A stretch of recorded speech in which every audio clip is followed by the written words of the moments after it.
Olá, pessoal. Eu sou Renata Gomes, engenheira civil, e hoje estamos iniciando um novo projeto, que é o podcast Papo de Engenharia. Ao meu lado, meu marido, co-hoster, Jaelson Gomes. E aí, Jaelson? Mudei de posição, acreditem.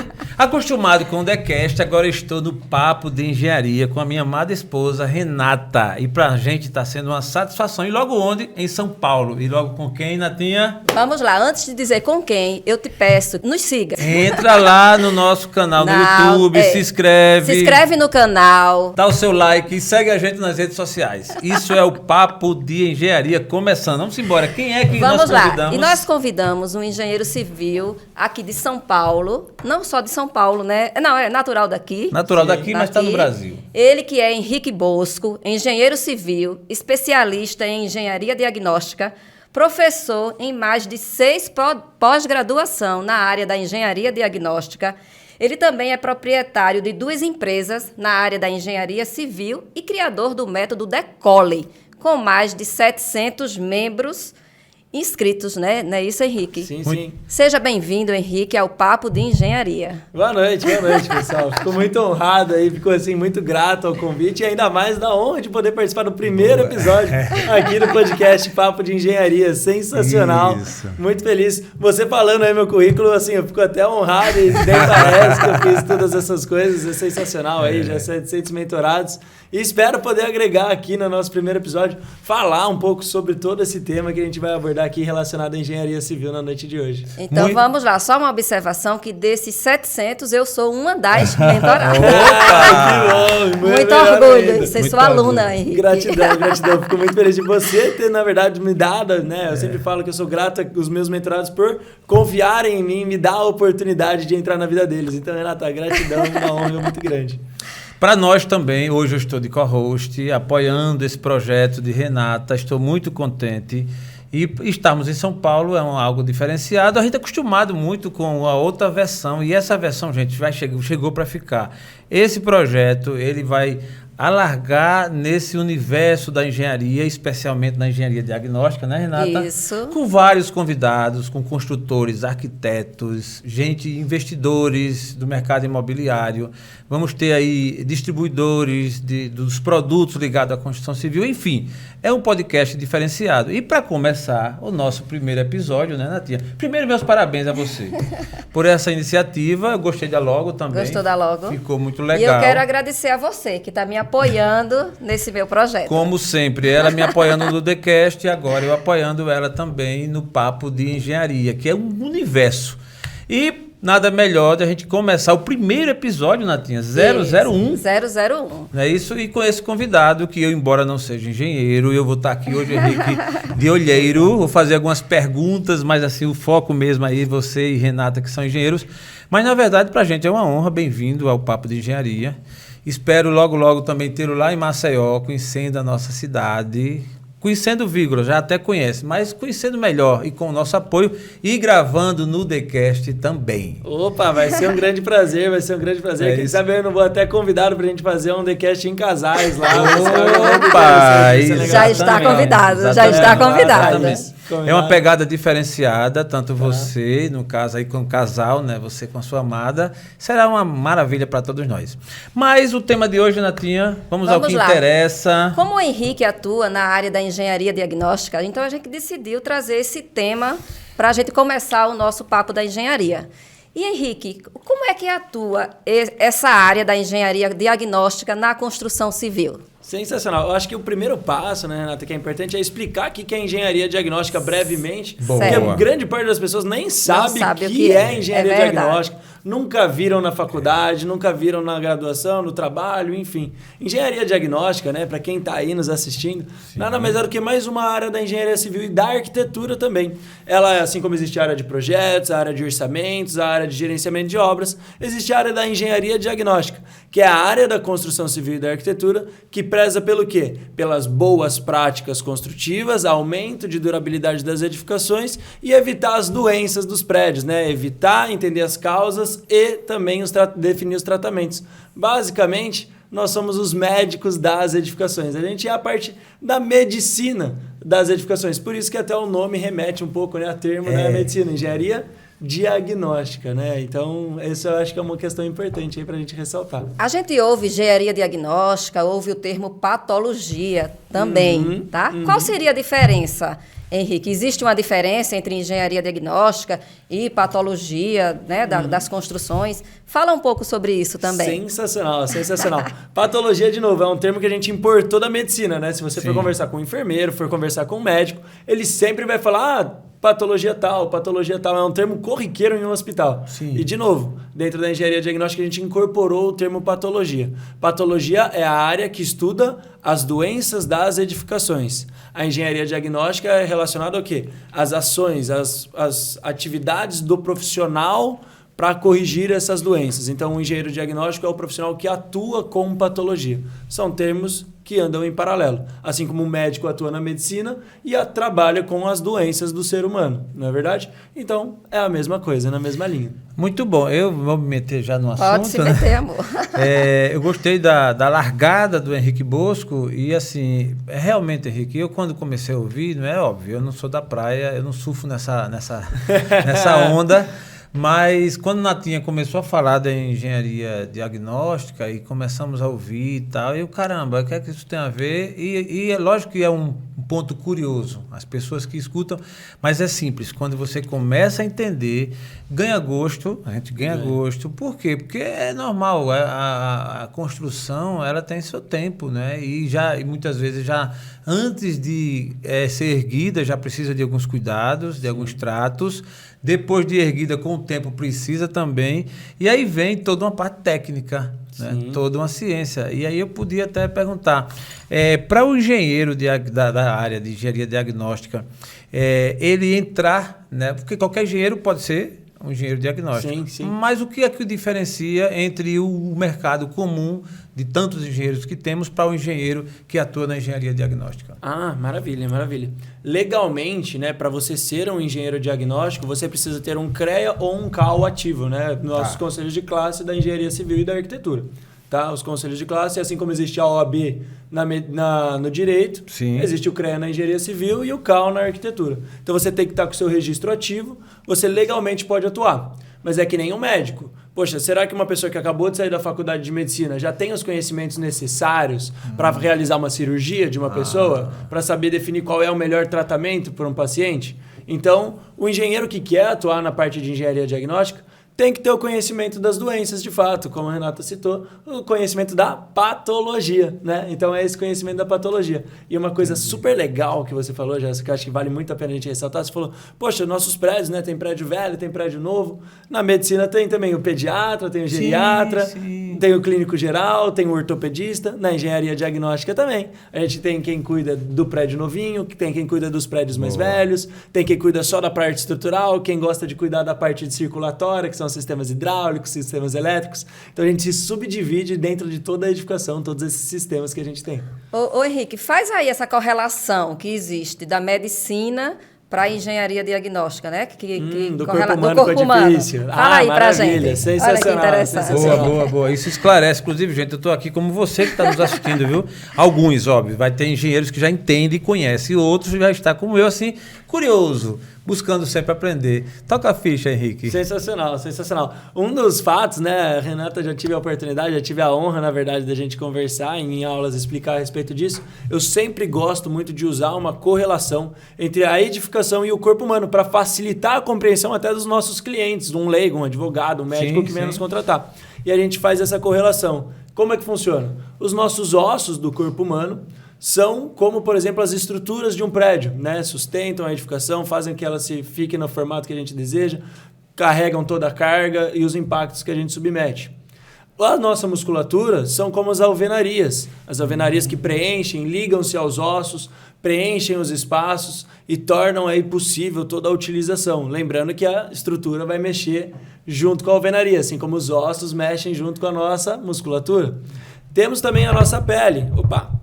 Temos também a nossa pele, que é como o nosso sistema de revestimento, né? As fachadas dos nossos prédios nos protege. Vou ter umas perguntas sobre isso. Legal. Essa história de pele de vidro, né? Tem problema com isso também. Tem problema com isso Mas também. Segue. Tem patologia sobre isso.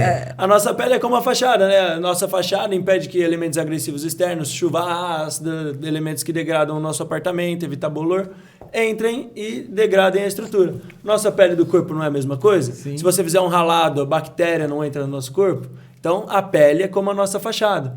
E as nossas veias, artérias, elas não levam tudo que é necessário para a vida no nosso corpo, a energia para células, oxigênio. Sim. Assim como nós temos os sistemas elétricos, sistemas hidráulicos, sistemas de gás, que possibilitam o uso das acomodações. Estamos aqui nessa sala hoje, temos energia aqui, temos água. Sim. Por quê? Porque todos esses sistemas estão chegando nos cômodos, possibilitando o uso deles. As nossas células morrem se o nosso sistema circulatório não funcionar. Assim como os cômodos perdem o sentido se a gente não tiver os nossos outros sistemas neles. Então, sim, nosso corpo se assemelha a uma edificação. Caramba, não é linda a engenharia? Diga aí. Muito. É linda. Fala a verdade. Tanto que eu estou aqui, de intruso. Papo de engenharia com Renata Gomes, hoje com esse convidado, Henrique Bosco, aqui de São Paulo, diretamente até você. E eu gostaria de fazer uma intervenção aqui para conhecer um pouquinho o nosso convidado. Antes de você fazer, eu sou engenheira da minha segunda graduação. Ah, que legal. Eu fiz a minha primeira graduação em administração e eu fiz minha segunda graduação em engenharia. Não era feliz com a administração. E quando eu fiz engenharia, Bosco, eu me encontrei, assim. E hoje eu me realizo, né? Tanto que eu me formei, eu não paro de estudar, eu sempre estou procurando Na verdade, a história dela, ela já contou e é muito bonita de ouvir. Porque o sonho número 1 dela, e a gente quer ouvir, inclusive o seu, quando tudo largou. O sonho número 1, quando ela começou a pensar em o que queria fazer, era engenharia. Mas o destino... eu não persisti. Ela não... Aí foi para a segunda opção e foi para a administração. Eu sou administrador com muito orgulho. E aí lá em casa, geralmente, tem essa disputa santa, né? Eu, administrador, ela é engenheira, ela se orgulha muito da engenharia, maravilha. E eu, administrador, também, com muito orgulho. Foi uma coisa que escolhi, e aí assim é a vida, como tem os advogados, os médicos, todo mundo, cada um na sua carreira, com o seu brilho nos olhos, né? E a história dela é muito interessante, mas agora a gente queria conhecer um pouquinho da história. Agora a gente queria conhecer um pouquinho da tua história, né? Henrique, sempre decidiu ser engenheiro ou tinha outra... Como tudo começou? Essa é a pergunta, né? Boa, muito legal. Você tem cara que me parece ia ser cantor. Cantor, bicho, com essa voz rouca aqui, coitado. Mas os grandes nomes têm essa voz, tem uma voz assim, mas quando dá um tenor, dá um grave. Não é o caso, não era cantor, não? Não, só se tivesse louco pra tudo mesmo, né? Aí ia ter que ter louco pra tudo, não ia ter jeito. Então nos conta. Sendo bem honesto, assim, eu gostava de obra desde pequeno porque eu acompanhava meu pai. Meu pai sempre foi aquela pessoa que gostava... Não, na verdade, meu pai fez até o 3º ano e abandonou a engenharia civil. A minha mãe fez até o 9º semestre, né, 9º de 10, e abandonou a engenharia civil. Então eu vim pra honrar. A história do cara conecta. Diga aí, o pai e a mãe bateu na trave. E desistiram. Você tem irmãos? Eu tenho 2 irmãs. Uma foi fazer educação física, a outra foi fazer direito. Então, sobrou pra mim mesmo. Né? Boa. E meu pai sempre foi aquela pessoa, sabe aquela pessoa que gosta de fazer as coisas em casa, manutenção de casa, fazer... E eu era aquela criancinha que ia arrastando o martelo pra ajudar o pai, segurava a chave de fenda. E eu olhava aquilo, achava aquilo bacana, achava aquilo legal. Mas aí foi chegando no 3º colegial, eu sempre fui uma pessoa que gostava... Ia bem, assim, na escola, gostava de estudar na escola. E falei assim, poxa... Minha mãe queria que eu fosse médico, tá? Minha mãe falava assim, você devia fazer medicina, você devia buscar a medicina, a profissão é a melhor profissão, você vai ter uma carreira plena, uma carreira com muito resultado, maravilhoso. Incrível como a maioria dos pais sonha, né? Que os filhos sejam médicos, né? É incrível. Minha mãe queria porque queria que eu fizesse medicina. E eu falei assim, mas engenharia também é legal, tal, mas, medicina eu acho que eu me daria bem. E aí teve aquele dia, eu lembro, eu estava fazendo, na verdade, a escolha do vestibular, né? Que você tem que escolher qual é a matéria que você vai aplicar, o curso que você vai aplicar. Era da Unicamp, eu não me esqueço. E tinha aquela barra que você rolava, né? Você rolava com aquele mouse de screw, assim, né? Aquele mousezinho que você rolava. E eu lembro assim, eu tenho que escolher engenharia civil ou medicina. Engenharia civil ou medicina. Eu fiquei olhando aquilo, falei assim, eu acho que eu vou em engenharia civil mesmo. Caramba. E cliquei. acabou que a minha vida se tornou de engenharia civil por causa daquele momento que foi um momento meio assim, eu não sei que decisão tomar, vai ser essa, eu tomei. E acabou cruzando, na verdade, né? Porque hoje eu trabalho na engenharia civil na área mais interligada com a medicina que existe. Interessante, eu ia fazer essa observação. E realmente, viu, no caso dele tem uma conexão muito interessante, porque é engenharia, sim, óbvio, mas sim. Aí tem essa correlação forte, né, com a medicina e tal. Interessante a tua história. Aí você pôs o pé na estrada, decidiu. E quando você decidiu, seus pais, naquela ocasião? A tua mãe, por exemplo? Ixi, minha mãe chorou, coitada. Ficou bem chateada. Eu ia falar pra ela assistir, eu já não sei se ela vai gostar tanto de ver esse episódio aqui do podcast. Rapaz, mas eu acho que agora ela deve estar feliz. Porque você tem um brilho nos olhos quando fala engenharia. Você faz com gás. Então, assim, me permita, como é o nome da sua mãe? Minha mãe é Simone. Simone, dona Simone, um abraço. Hoje está aqui seu filho aqui, quase médico, mas ele voltou agora engenheiro. Não deixa de ser o médico das edificações. Exatamente. É isso mesmo. Ô, Henrique, e aí você se formou em engenharia. Sim. E assim, e o que é que te levou e o que é que leva as pessoas a escolher essa área da engenharia? Eu digo isso porque você participou hoje. Eu vim de tão longe para participar desse congresso, né, desse encontro dos amigos da engenharia, né? Da engenharia diagnóstica, enfim. O que é que está levando tantas pessoas a escolherem essa área da engenharia diagnóstica? Olha, eu posso dar essa resposta com base em como eu cheguei lá? Sim, como eu cheguei nessa jornada? As pessoas acham que o Henrique, na verdade, ele nasceu na engenharia diagnóstica. Tem muita gente que acha que eu escolhi isso para minha vida. E não, eu escolhi engenharia civil. Eu trabalhei por 8 anos em engenharia civil dentro e fora do Brasil, né? Parte da minha formação, na verdade, foi em gestão de obras pela Universidade Estadual de Indiana, nos Estados Unidos, e fiz gerenciamento de obras em Manhattan, Nova York, por um bom tempo. Então, assim, fiz obras de prédio, comerciais, obras de prédio, multipavimentos residenciais, casas, cozinhas industriais, trabalhei em obras de indústria, trabalhei em obras dos mais diversos tipos mesmo. Cheguei a abrir minha própria construtora, tive minha própria construtora com mais de 60 colaboradores abaixo de mim, né? Tive a minha própria construtora, porém, teve uma questão ali que eu fui percebendo. Eu percebia que eu queria, primeiro, deixar um legado para a engenharia civil. Era algo que me enchia o coração, era algo que me enchia os olhos. Eu falava assim, eu quero deixar um legado para a engenharia civil. E com uma consultora de pequeno porte, eu vou ser só mais um. Eu não vou conseguir contribuir para a minha classe. E tinha uma outra questão também. Tem pessoas que se dão bem, tem pessoas que, enfim, não se dão tão bem. Nossa consultora foi super bem, né? Ela teve 4 anos de duração, mais de 100 obras realizadas nesse período. Eu considero um número razoável. Caramba! É um número super interessante. Super interessante. Porém, eu não tinha a qualidade de vida que eu desejava dentro da engenharia civil. Talvez pela própria logística que a obra demanda. E eu queria o quê? Depender mais de mim. Ter a liberdade de eu conseguir iniciar, fazer o intermédio e finalizar o meu trabalho, sem necessariamente depender de terceiros. E a engenharia diagnóstica me possibilitou isso. Então, hoje eu tenho muito mais liberdade geográfica, né? Parte dos meus laudos, eu tenho fazenda no interior, a minha namorada tem casa na praia, às vezes eu vou para a praia e estou trabalhando na praia, enfim. Estou na fazenda, tenho uma conexão com a internet, eu consigo redigir meu laudo, não tem problema nenhum. E, de novo, eu dependo de mim, né? Então, isso é muito mais prático, é muito interessante.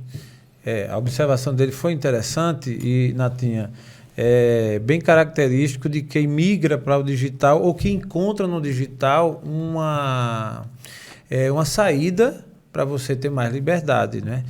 A pergunta que ela fez, e foi muito boa a sua resposta, a partir de você, acredito que outras pessoas também, mas outras também porque encontrou na engenharia diagnóstica esse tipo que é uma novidade, né? É uma novidade. E eu acho que o diferencial, o divisor de águas é exatamente essa diminuição da dependência de pessoas ao seu entorno, né? De terceiros, porque realmente...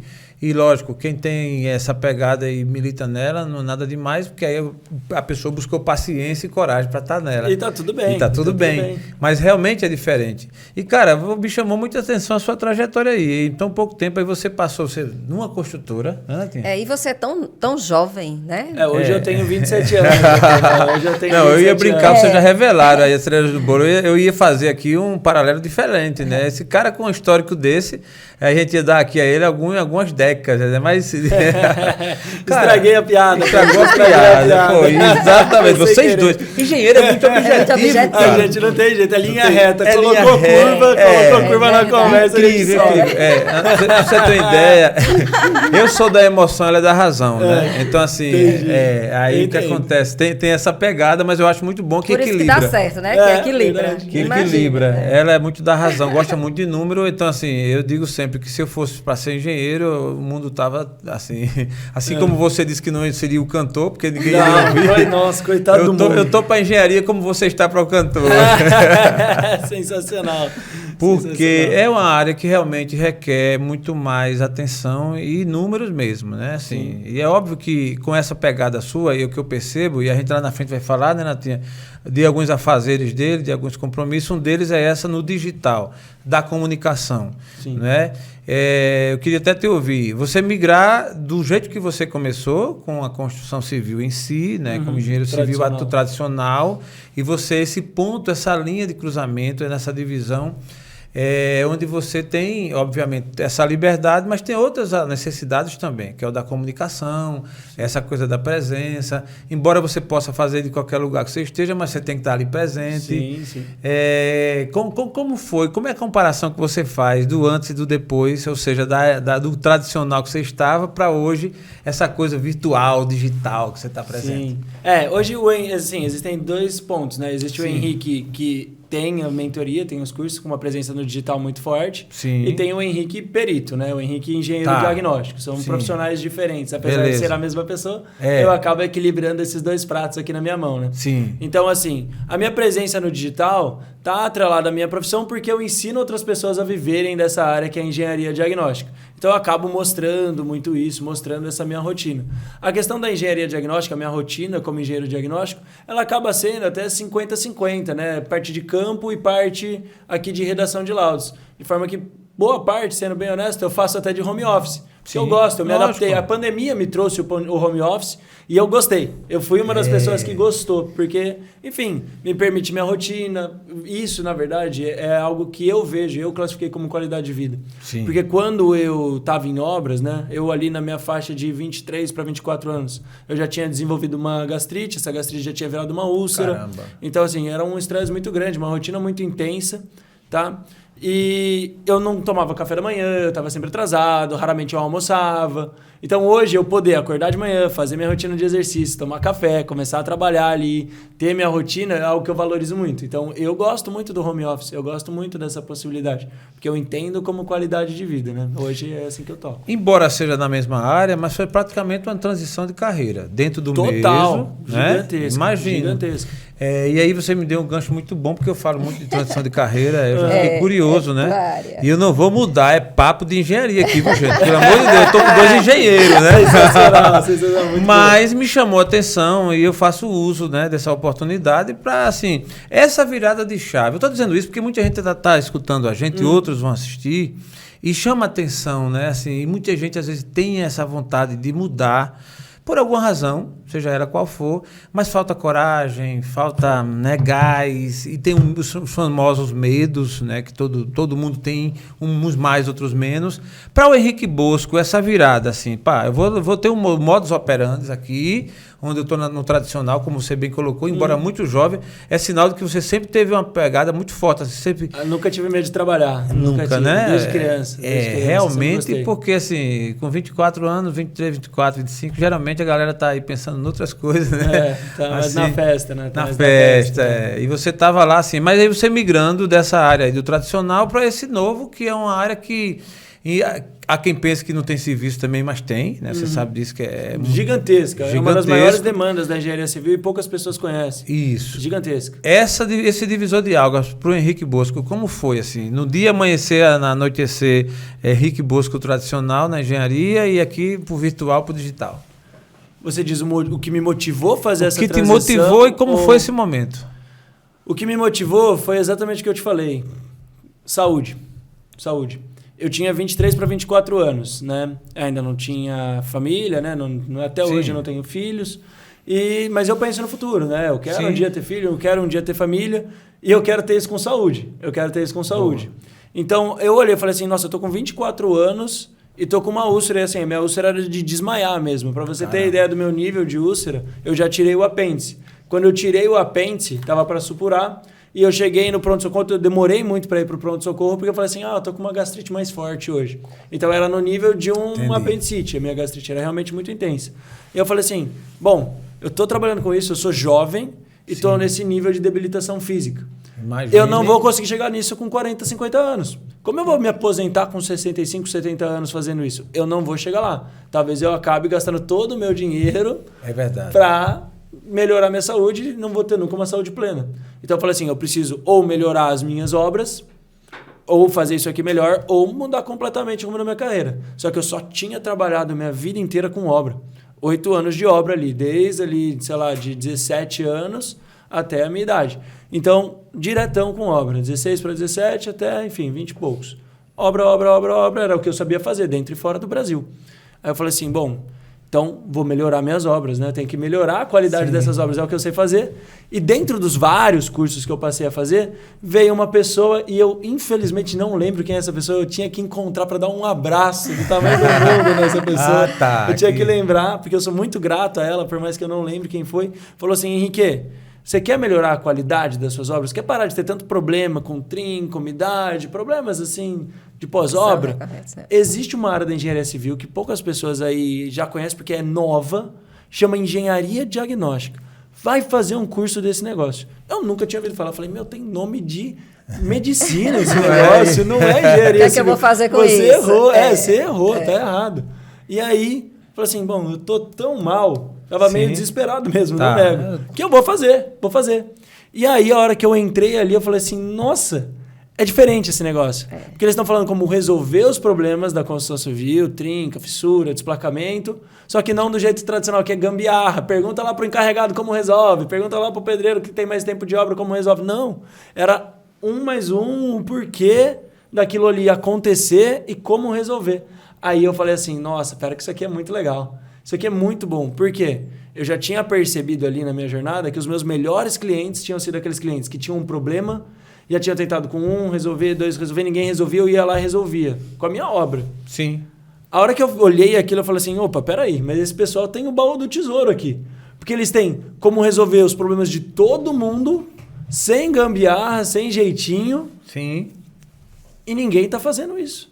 Eu falei, então, peraí, eu tenho uma virada de chave aqui.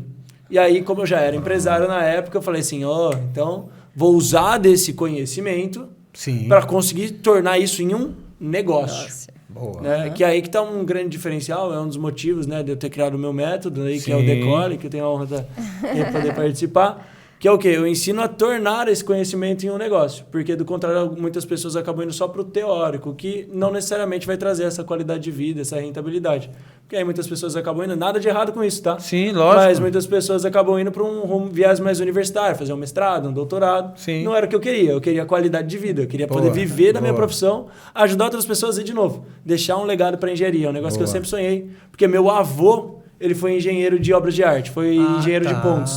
Tá? Entendi. Então, meu avô aqui no sistema imigrante. O cara tinha aí uma raiz mesmo, né? O pai e a mãe foi quase, mas o avô já tinha sido. E aí chega Henrique Bosco para fazer aí. Para voltar ao nome da família, né? Eu conheci a engenharia. Eu atuo hoje numa construtora na área de assistência técnica. E aí... Dor de cabeça, posso falar? Dor de cabeça. Dor de cabeça, muita, até grande. Pro marido fica, viu? Até pra quem tá ao lado. O tempo todo, né? Então, enfim, aí eu quis fazer uma graduação e eu busquei essa área da engenharia diagnóstica. Foi aí que eu conheci, tá? E aí, depois, esses cursos que eu fui acompanhando vocês na internet, né? Foi quando eu... Me conheceu. Eu te conheci e, assim, o seu é bem mais objetivo, né? Bem mais direto. Você... Tem uma didática, assim, completamente diferente. É bem mais técnica, né? Bem mais... Eu digo pragmático. Eu sou uma pessoa muito pragmática. Pragmático. Eu não gosto de enrolar, não gosto de fazer muita cerimônia, não. Você precisa disso para esse resultado, isso para esse resultado, atividades práticas. A sua didática de ensino, eu acho que caberia até, amor, para ele falar um pouco sobre o Decore, que é o curso dele, que ele ministra. Eu acho que é muito interessante. Até a gente que não é da área de engenharia, mas consegue entender muita coisa. Como eu sou simpático da engenharia, até por ela estar militando nessa área, então é comum eu sentar e ficar assistindo, ficar vendo, para a gente lançar o papo de engenharia. E para abraçar essa causa, a gente precisou também dar uma observada. E eu gostei muito do seu método, da sua forma. Você é bem... Fico feliz. É ótimo elogio, fico honrado. Cara, mas é uma verdade mesmo. Não é missa de corpo presente, como dizem, não. Mas, assim, a forma como você... Como você passa. Esclarece. É muito boa. É muito natural. A gente vê que você é muito natural. E você leva... Assertivo, né? Você é muito assertivo. Você leva alguns equipamentos. É um modo a forma como você demonstra. Você faz aulas curtas, não deixa cansativo, isso é um diferencial seu. Né? Agora, o diferencial mesmo que eu gostei, eu não vou negar, não. Foi a história dos 8K que ele inventou, que eu não consegui entender. Eu quase migrava. Eu disse, rapaz, eu posso entrar nessa área para fazer esses 8K? Caramba, velho. Me explica aí, por favor, como é que funciona o Decole? De onde surgiu esse nome? Como é que funciona e qual a tua visão geral sobre o Decole, que é o curso que você hoje está na internet com ele? Então, o que eu queria, né? Eu percebi nesse momento da minha vida aí que eu já estava tendo resultado, já estava faturando... Na verdade, já estava começando a faturar mais do que na construtora, que foi o que me levou a fechar a construtora. Eu falei assim, nossa, consegui. Tenho a liberdade financeira. Tu fechou mesmo, tu não vendeu. Assim, muita gente me criticou. Eu entendo, olhando hoje, com a cabeça fria, com calma, eu falo assim, errei, tá? Errei, porque comercialmente era uma empresa com nome até hoje. Anos depois, tem pessoas que vêm me pedir orçamento e eu não tenho mais empresa, eu indico para ex-estagiários que abriram a própria construtora, ex-colegas. Errei, mas eu tava num momento tão de cabeça fervendo, quase um burnout de fato, que eu só queria encerrar aquilo, me ver livre. E era lucrativa, diga-se de passagem, mas eu queria me ver livre para poder... colocar minhas energias no que eu acreditava, que já era minha empresa de laudos e engenharia diagnóstica. Aí eu fechei, eu encerrei o CNPJ mesmo. Então, assim, eu queria aquilo. E foi, assim, uma decisão que me trouxe muita felicidade, me traz muita felicidade, muita qualidade de vida. Tudo na vida tem um porquê, né? Sim, com certeza. E aí eu comecei a perceber, eu olhava meus amigos de faculdade, outros colegas, e falava assim, essas pessoas estão passando pela mesma coisa que eu passei. Alguns começaram a ter sobrepeso, alguns começaram a perder cabelo, alguns tinham insônia. Teve um amigo meu, na época eu tinha 24, né, por aí, teve um amigo meu com 28 anos que infartou e foi parar no hospital. Aí eu falei assim, peraí, né? Aí algumas pessoas viram o resultado que eu estava colhendo e começaram a me pedir ajuda. Eu falei assim, eu quero conseguir isso que você está conseguindo também. Sim. O que você está fazendo? Aí eu comecei a explicar para as pessoas, eu faço assim, eu faço assado, e vou explicando. E aí eu percebi que aquilo que eu estava fazendo, na verdade, tinha uma base ali, era replicável e dava para explicar para essas pessoas. Aí eu fui explicando, até que eu decidi abrir isso para o público. Né? Montei, organizei como uma metodologia e realmente comecei a abrir de forma aí que hoje é o que eu chamo de Decole na engenharia diagnóstica. Que é um curso palavra Decole, eu gostei, ficou tão legal. É um aviãozinho. É um aviãozinho. Quem foi que deu esse nome? Olha, vou ser bem sincero, foi uma mistura, foi um brainstorm aí, a gente sentou todo mundo lá em casa, eu, minha namorada, minhas irmãs, minha família, e a gente falou assim, cara, tem que ser alguma coisa que a pessoa sinta que ela tá saindo do chão mesmo, que ela sinta que ela tá indo mais longe. Parabéns. Tá alçando realmente um voo, né? Então daí que veio o Decole, era o meu objetivo. Há quanto objetivo. tempo você tá com esse... Com o Decole? Com o Decole. O Decole, a primeira turma foi em março de 2020, ele tá com 2 anos e meio agora, estamos na 12ª turma, né? Estamos na nossa 12ª turma. Muito bom. Muito resultado aí com o pessoal, então sou muito contente em dizer. E assim, eu nunca fui uma pessoa de dar aula, tá, pessoal? Eu acho que algumas pessoas falam assim, o Henrique dá bem aula, né? Eu fico muito feliz, por exemplo, das minhas 7 pós-graduações que eu sou hoje professor titular a nível nacional, sempre na área de engenharia diagnóstica e patologia, tá? Eu recebi 2 semanas atrás o maior prêmio da pós-graduação por ter tirado, né, a avaliação do professor em NPS, né, que é o sistema de grade. Eu tirei 100. E assim, fui o melhor de toda a engenharia da pós-graduação. Que bom. Eu recebi, na verdade, esse troféu ao período que eu tinha 26 anos. Então eu falei assim, uau, que legal. Eu aprendi a dar aula, mas foi por coincidência. E eu acho que eu só sei dar essas aulas porque eu amo mesmo o que eu faço hoje. Você falou de estudar. Você fala com paixão, né? Sim. E tudo aquilo que a gente fala com paixão, a gente se destaca, né? Real, verdade. Concordo. Mas eu quero saber essa história do 8K. Verdade, esqueci. Ele tá de olho. Fica de olho no 8K. Rapaz, que ideia, rapaz. Não, falando sério, isso aí eu percebi e você é o grande sinal de que você tem segurança do que está falando, tem segurança das indicações que estão fazendo, da metodologia que você adotou. Isso é um grande sinal ao ponto de você indicar, obviamente que faz parte de quem querer atingir, fazer o dever de casa. Tem que implementar, né? Lógico, é porque assim, se você for para o médico disser que você tem tal doença e passar tal remédio e você não comprar, 0 a 0, do jeito vai piorar. Então, mas a ideia de você, essa composição para chegar nessa ideia, como foi? Dos 8 mil por mês, né? 8K, na verdade, é uma alusão a 8 mil, né? 8 mil de faturamento ao mês.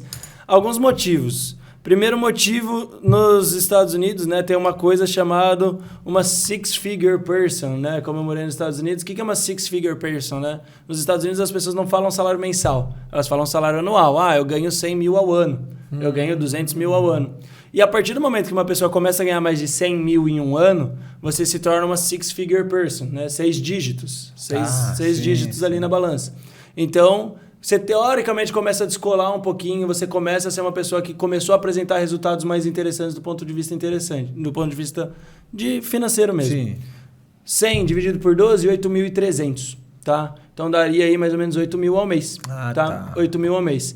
E o primeiro mês que eu bati 8 mil foi um mês muito significativo, porque a partir daquele mês eu percebi que eu conseguia, com aquilo que eu já tinha bolado, ter recorrência. Então, os 8 mil, para mim, representaram um momento na minha carreira da engenharia diagnóstica. Total sentido. Que eu já dominava a captação de clientes, dominava a recorrência e dominava a prática do trabalho. Então, aquele foi um marco para mim. Como foi um marco para mim e eu estava tentando fazer, né? No meu objetivo era a metodologia para as outras pessoas também chegarem onde eu cheguei. E eu sigo a metodologia do arqueiro, tá? A flecha vai mais longe do que o arqueiro sempre. Sim. Então, eu quero que aqueles que eu ensino vão mais longe do que eu, é o meu objetivo sempre. Eu falei assim, olha, para mim os 8 mil fez muito sentido, fez muita diferença. Então hoje, quando as pessoas atingem 8 mil, eu inclusive parabenizo elas, dou presentes, enfim, a gente dá um troféu lá. Então por isso que o objetivo é que elas atinjam os 8 mil de faturamento.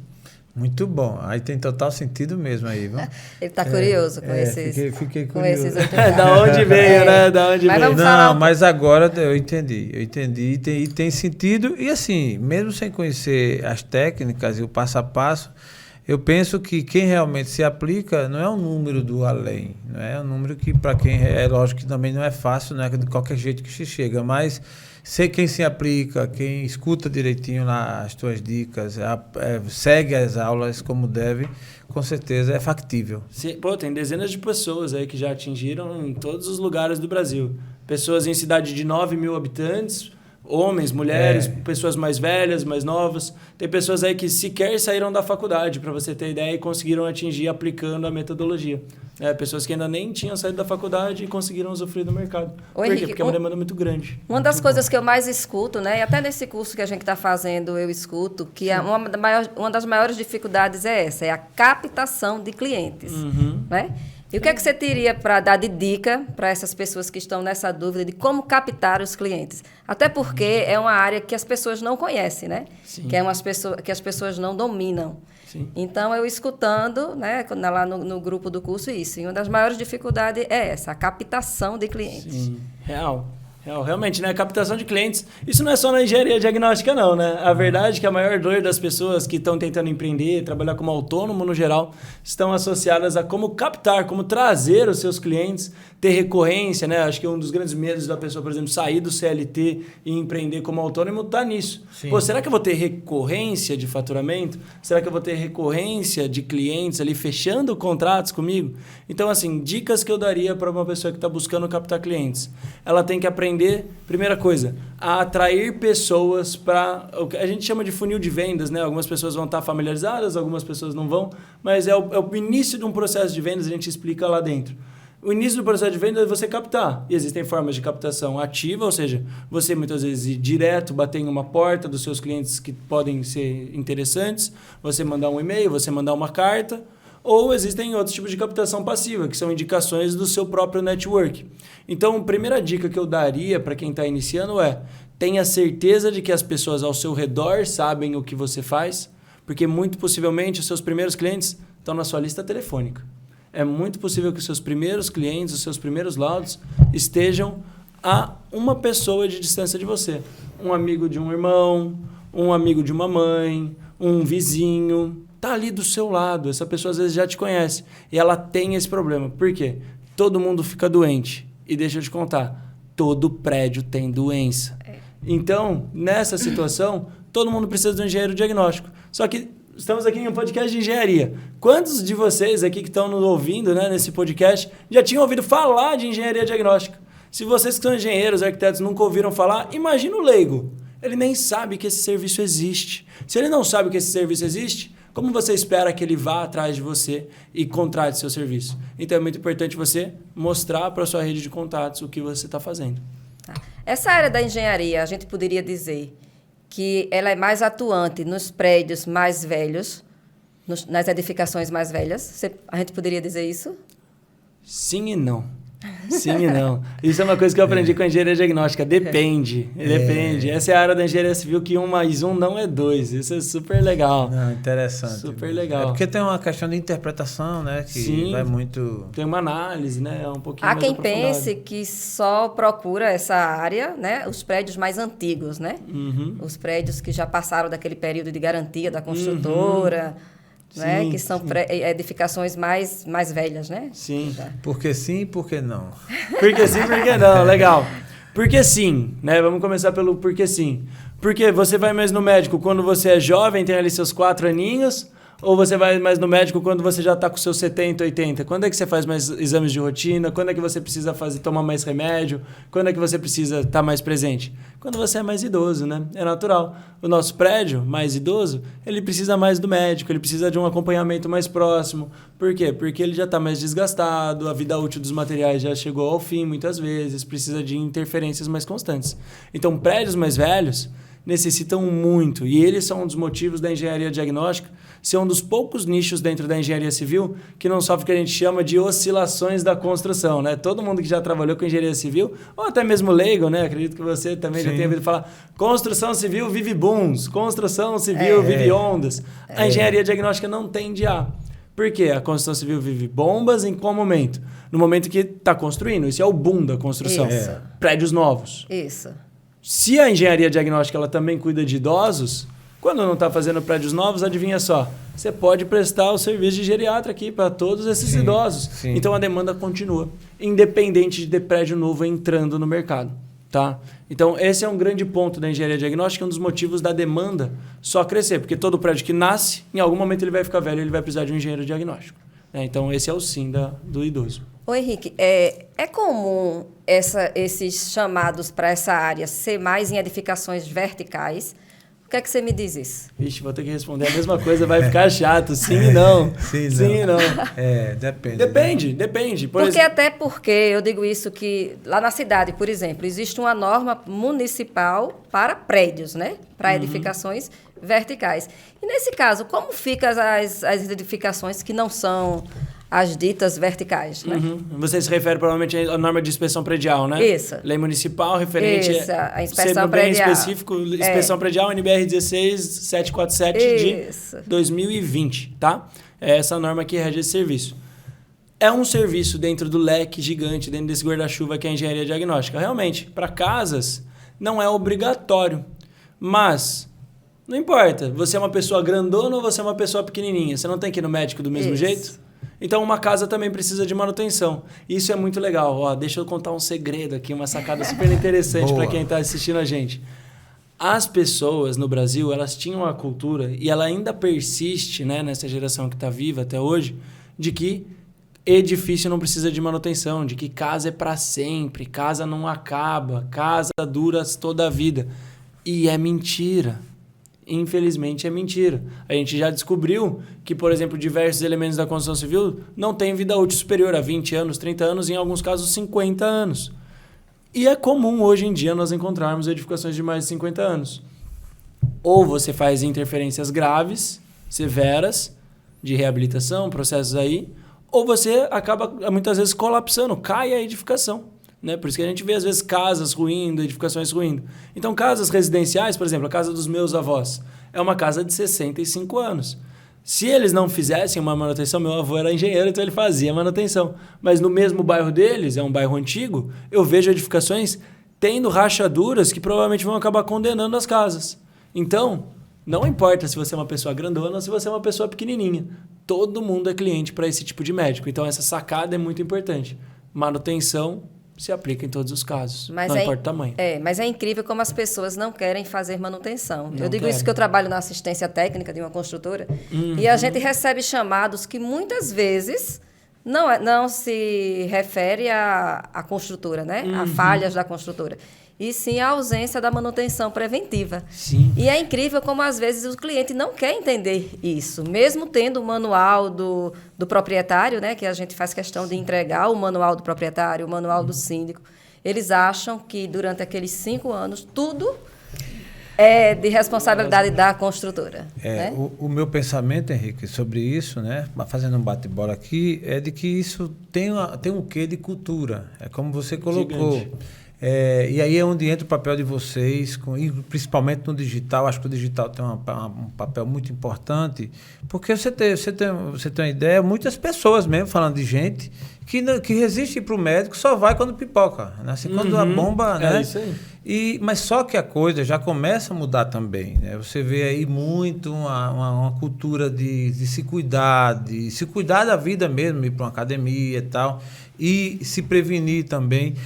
Agora, e no caso da engenharia, eu acho que esse papel de vocês, de divulgar, de ter os profissionais atuantes, né?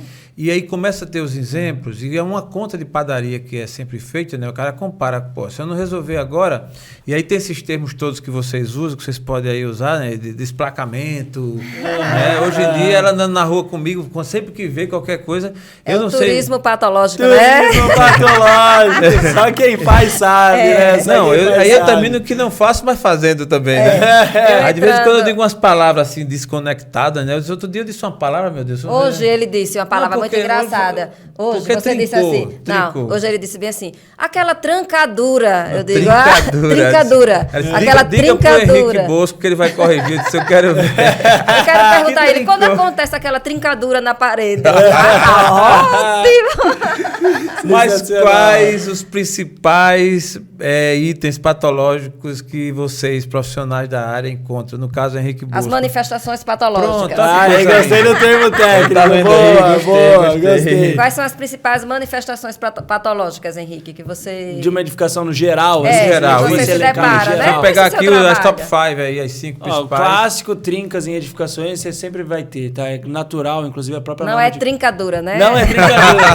Na verdade, a gente separa em fissura, trinca, rachadura, fenda e brecha. Eu tenho o direito de falar errado assim. Tem todo, tá livre, tá livre. Né? O carta branca. Vocês dois não, aí eu quero ver. Carta branca. E tem uma coisa, ó, só da trinca, uma curiosidade legal. Quando eu comecei em obra, tinha o gerente geral da minha consultora, eu perguntei, cheguei pra ele, chamava Luiz. Falei assim, Luiz, qual é a diferença de fissura, trinca e rachadura?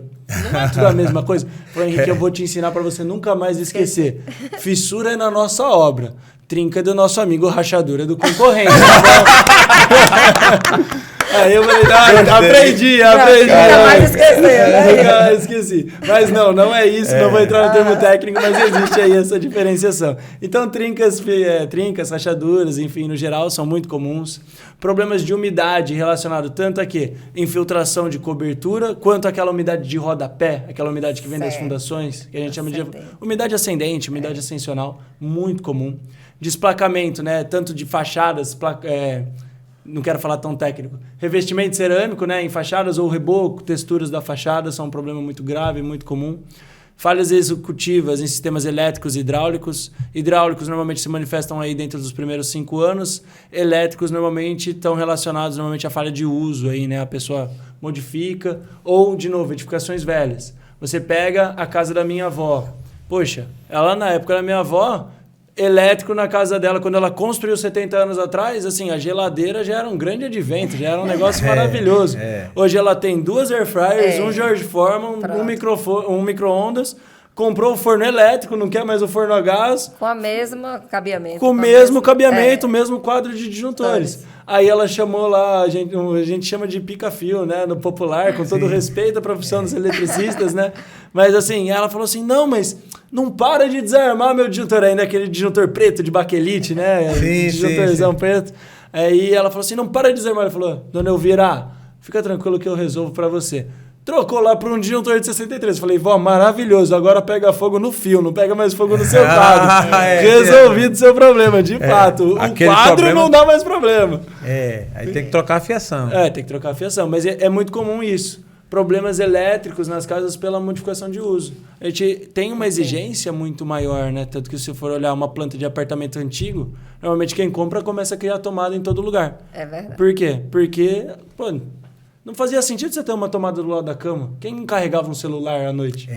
Não tinha porquê. Não, hoje é incrível, cara. Lá em casa mesmo, assim, o tanto de item que tem eletrônico é incrível. Que aí o relógio agora, aí tem a Alexa, é o fone, né? Tudo. Aí tem uma série de coisas e falta tomada. A gente tem que colocar aqueles hubs, né? Aqueles negócios lá. Mas, Henrique, eu gostaria só de fazer mais uma pergunta nesse sentido aí, mais técnico. A presença do engenheiro diagnóstico, né? Era no início de uma obra. Hoje ela é obviamente que se faz necessário, mas é pouco requisitado. Porque geralmente a gente pensa que do diagnóstico... Começou a construção. É uma pergunta extensiva, vou fazer um pacote. Questão da empregabilidade. Fico eu imaginando, com um pouco conhecimento que tenho da área, de que contratar a carteira assinada um engenheiro diagnóstico é pouco provável, é pouco comum. Geralmente quem segue esse caminho... Ele faz geralmente carreira solo, tipo você, tipo Renata, que hoje inclusive é empregada de uma grande construtora, Colil, que por sinal está de parabéns com o trabalho que faz lá em Alagoas, muito boa, mas que não tem um engenheiro diagnóstico dentro, né? Ela hoje exercita até, mas não tem. Como é que esse papel, no começo de uma obra, e a contratação do engenheiro diagnóstico? Sensacional. De fato, engenheiros diagnósticos raramente são CLT. Tá? Raramente você vai ver um engenheiro diagnóstico CLT. Primeiro, porque tende a ser uma mão de obra cara. Tá? Então, a construtora costuma ver aquilo o quê? Como mais interessante para ser terceirizado. Né? Então, primeiro fator. Mas, as melhores construtoras do mercado, elas começaram a investir em capacitar os seus funcionários.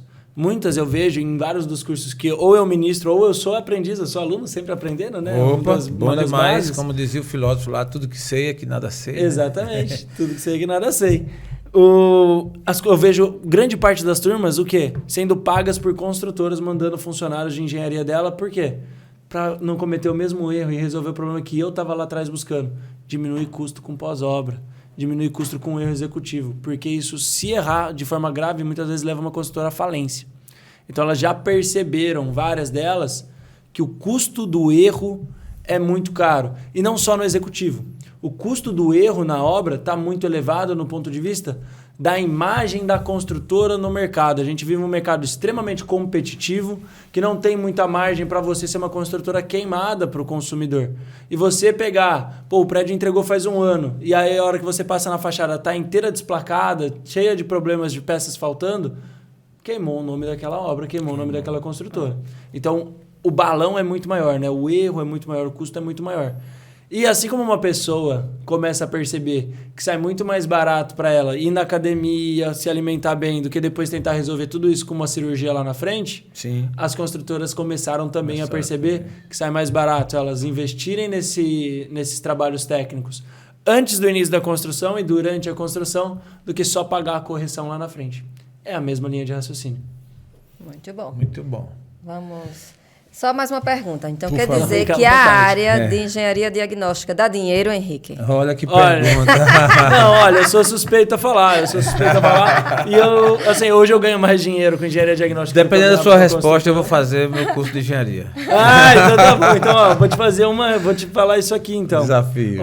Não é nem um desafio, não, são fatos. E eu não gosto de falar dos meus números, porque o Henrique, algumas pessoas falam, o Henrique tem facilidade para isso, facilidade para aquilo. Essa semana que passou, eu entrevistei, né? Eu sempre faço entrevistas com quem foi meu mentorado. Eu entrevistei 3 deles nessa semana passada. O Luiz Gustavo, a Marcela e a Jaqueline. Os 3 faturaram mais de R$100 mil dentro dessa área e, assim, é diferente de construção civil tradicional. Não tem materiais, não tem nada envolvido. É o profissional, uma prestação de serviço. Esse valor é o quê? Em que período? Eles faturaram os 3. O primeiro foi 108, o segundo 110. Mas no ano? Em 5 meses e meio. Tá. Então, assim, em 1 ano eles faturariam ali algo próximo de R$200 mil. Ou seja, que você sugere. O dobro que eu sugiro como base, né? Eu sugiro como base porque, enfim... Como base, tá. Então, assim, esses 3, essa semana que eu entrevistei, são o que nós chamamos de comandantes lá dentro. Sim. Faturaram uma média aí de 16 a 17 mil ao mês. Então, para muita gente isso é um bom salário, para muita gente isso é um bom salário. Mas tá aí uma base aí para as pessoas entenderem se dá dinheiro ou não na área. E só um adendo? Posso dar um adendo? Resposta, todos eles têm menos de 1 ano e meio na área. Tem menos de 1 ano e meio atuando. Todos participaram da metodologia para conseguir esses resultados, mas todos eles, as pessoas às vezes acham que tem que ser uma pessoa de cabelo branco, de anos de experiência para atuar na área. Não, o Gustavo tem 23 anos. A Jaqueline trabalhou a vida inteira em carreira corporativa como orçamentista em uma grande construtora, saiu da construtora porque ela queria passar tempo com os filhos, pediu demissão, virou a carreira, pivotou a carreira, nunca tinha feito um laudo na vida e conseguiu. E a Marcela tem aí em torno dos seus 27 anos, nunca tinha feito um laudo na vida também. Tudo isso dentro de 1 ano e meio. Então é sim possível, independente do seu sexo, da sua idade ou do seu grau de experiência. Boa. Grande resposta. Fundamentou. O papo de engenharia tá gostoso. Tá gostoso. Né? Tá Mas gostoso. O tempo tá, né? Tá acabando. E a gente, antes de finalizar, Henrique, eu queria que você dissesse para a gente quais são os pontos fortes e os pontos fracos dessa área de atuação. Eu no lugar dele só dizia os fortes. Então, é sério, né? Pensando nos pontos fracos da área da engenharia diagnóstica.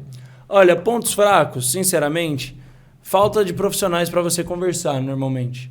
Porque uma das coisas que eu acredito que aumenta muito, melhora muito o nosso desempenho, são, por exemplo, hoje a gente está se encontrando aqui porque a gente vem em um congresso desse tipo de assunto. Então, poxa, conversamos com dezenas de pessoas da área. Mas é muito comum na sua cidade você ser o único.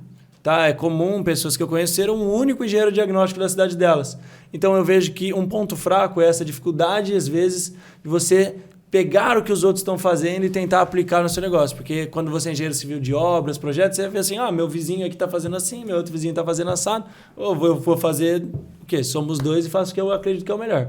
A engenharia diagnóstica você vai ter que olhar muito mais macro, então isso é mais difícil, você vai ter que se esforçar mais pelo network.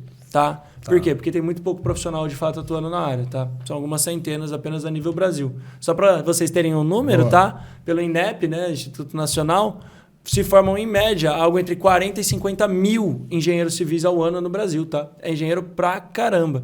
Então, assim, a gente só tem algumas centenas na engenharia diagnóstica.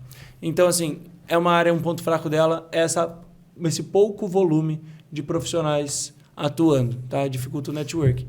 Ponto bom, qualidade de vida, boa rentabilidade, depender só de você, liberdade geográfica e liberdade de tempo para fazer seus trabalhos. E para você conseguir tudo isso, vai lá e procura Henrique Bosco no Decole.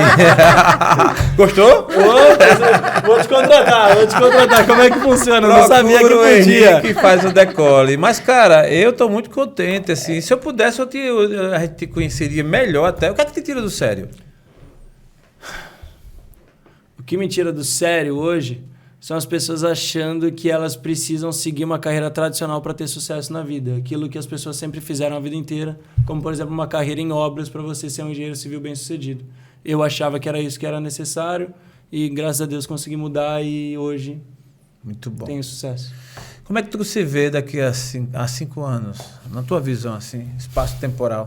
Daqui 5 anos, com 10 vezes mais mentorados, essa é a base, tá? A gente busca algo em torno de 10 a 15 vezes mais mentorados. A gente busca um crescimento aí de faturamento na empresa de aproximadamente 400%, tá? E eu busco realmente poder ter agregado na vida de mais pessoas aí, para ter 10 vezes mais mentorados, quer dizer 10 vezes mais pessoas tendo essa qualidade de vida dentro da engenharia diagnóstica. É isso que eu busco, é isso que eu realmente acredito para os meus próximos 5 anos. Muito bom, muito bom. Papo de engenharia no ar aqui, diretamente de São Paulo, com Henrique Bosco e a nossa host hoje inaugurando, né? Com essa pegada. Eu estou muito contente, Natinha. Eu não sei se você teria mais ainda alguma coisa a aprofundar com o Henrique. A gente tem, né? Não falta perguntas, mas aí o tempo não nos permite. Até porque o Henrique vai voltar ainda para Campinas, né, Henrique? Eu quero te agradecer, Henrique, por estar aqui conosco, por ter aceitado esse convite e por ter abrilhantado o meu papo de engenharia. Agradecer ao meu esposo aqui, que está aqui do meu lado, ele com esse dom que Deus deu a ele de comunicação, que só faz acrescentar aqui esse nosso episódio. E agradecer a todos que estão aqui nos escutando, estão nos prestigiando, e vem muita coisa boa ainda nesse papo de engenharia. Nada mais justo do que ouvir o Henrique Bosco com as suas considerações finais, seus agradecimentos e, de repente, alguma dica, alguma coisa que você ainda queira deixar dentro desse leque, dessa seara tão rica que é a engenharia diagnóstica e dessa sua jornada que, embora muito jovem, mas já tem aí alguns quilômetros, né? E o que é bom é que você pensa nas pessoas também.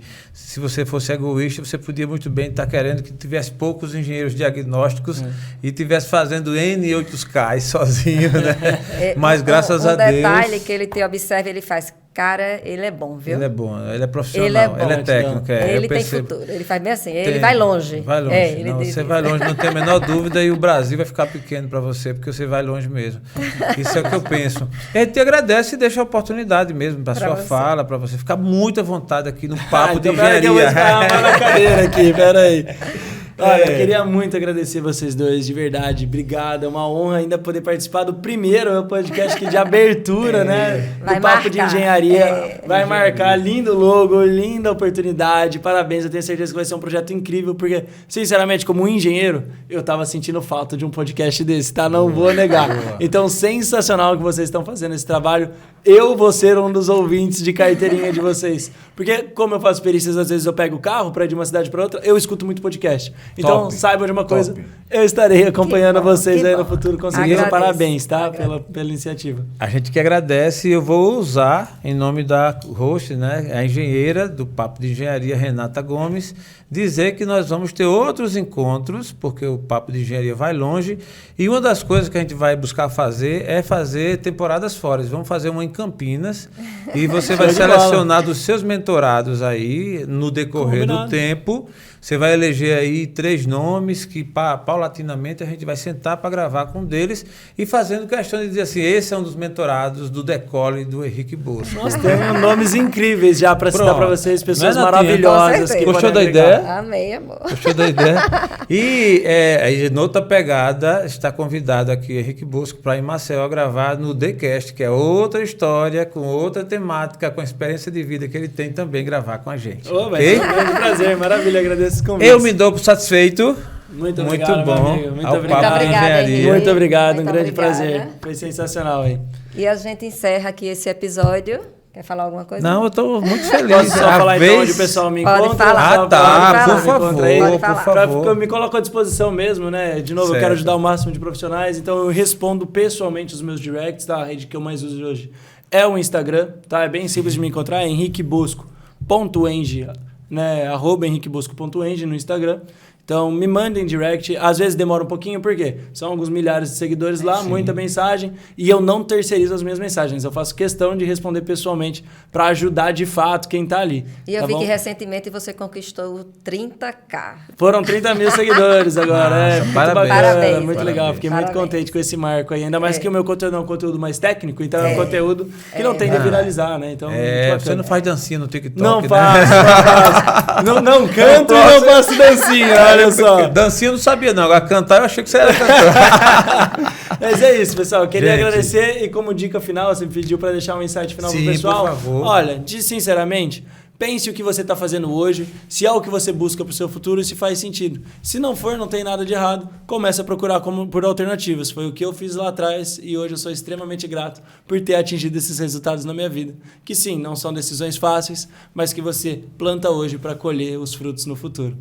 Muito obrigado. Muito bom. Eu me dou por satisfeito e deixo um abraço a todos que ficaram até agora no Papo de Engenharia. Grato a todos. Forte abraço, até a próxima. Até a próxima, gente.